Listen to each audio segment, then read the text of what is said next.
وَلَقَدْ يَسَّرْنَا الْقُرْآنَ لِلذِّكْرِ فَهَلْ مِن مُّدَّكِرٍ۔ السلام علیکم ورحمۃ اللہ وبرکاتہ۔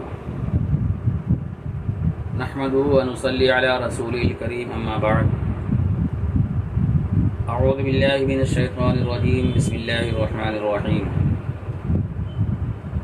ان هذا القرآن يهدي للتي هي اقوم ويبشر المؤمنين الذين يعملون الصالحات ان لهم اجرا حسنا۔ برادران اسلام، سورہ بنی اسرائیل کی آیت نمبر 9 آپ کے سامنے پڑھی گئی۔ اس آیت کریمہ میں اللہ رب العالمین نے فرمایا کہ یقیناً یہ قرآن یہدی للتی ہی اقوم، یہ بالکل سیدھا راستہ بتلاتا ہے یا سیدھے راستے کی طرف رہنمائی کرتا ہے۔ وَيُبَشِّرُ الْمُؤْمِنِينَ الَّذِينَ يَعْمَلُونَ الصَّالِحَاتِ أَنَّ لَهُمْ أَجْرًا حَسَنًا، اور خوشخبری سناتا ہے ان لوگوں کو جو ایمان لائے اور اچھا عمل کیے، اس بات کی کہ ان کے لیے بہترین بدلہ ہے۔ قرآن مجید یہ اللہ رب العالمین کی جانب سے ہدایت کی ایک کتاب ہے جو پوری دنیا انسانیت کے لیے ہے۔ اللہ رب العالمین نے قرآن مجید کے اندر ارشاد فرمایا ھدی للناس وبینات من الھدی والفرقان، یہ کتاب پوری انسانیت کے لیے ہدایت کی کتاب ہے۔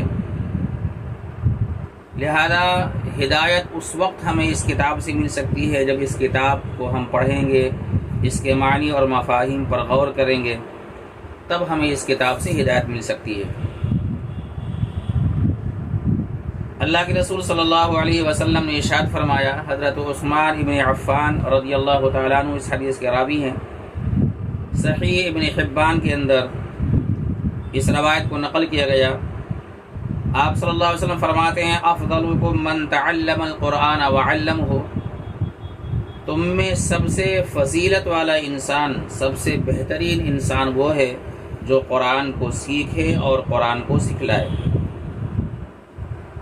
اسی طریقے سے امام طبرانی رحمۃ اللہ علیہ ایک روایت حضرت جبیر ابن مطعم رضی اللہ تعالیٰ عنہ سے لے کر کے آتے ہیں کہ رسول اکرم صلی اللہ علیہ وسلم نے فرمایا ابشروا فإن هذا القرآن طرفه بید اللہ وطرفه بأیدیکم، لوگوں خوش ہو جاؤ، یقیناً اس قرآن کا ایک حصہ اللہ رب العالمین کے ہاتھ میں ہے اور دوسرا حصہ تمہاری طرف ہے، تمہارے ہاتھ میں ہے۔ فتمسکوا بہ، لہذا تم اس کتاب کو مضبوطی کے ساتھ پکڑ لو۔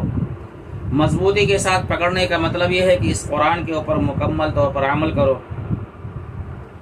اگر اس قرآن کے اوپر ہم عمل کریں گے تو آپ صلی اللہ علیہ وسلم نے فرمایا کہ فلن تہلکوا ولن تضلوا بعدہ ابدا، نہ تو تم ہلاک ہو سکتے ہو اور نہ ہی کوئی طاقت تمہیں گمراہ کر سکتی ہے۔ اب ظاہر سی بات ہے اس کتاب کو مضبوطی سے پکڑنے کا مفہوم یہ ہوا کہ اس کتاب کو ہم پڑھیں، اس کے معنی اور مفاہیم پر غور کریں۔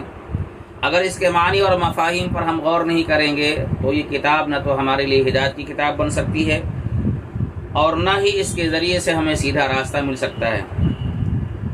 مثال کے طور پر ایک آدمی بیمار ہو اور بیماری کے اندر وہ کسی ڈاکٹر کے پاس جائے اور ڈاکٹر اس کو دوا دے اور وہ دوا اپنی جیب میں رکھ لے، اسے کھائے نہ، تو ظاہر سی بات ہے کہ وہ بیماری اس سے دور نہیں ہوگی جب تک کہ وہ اس دوا کو کھائے نہ، اسے استعمال نہ کرے۔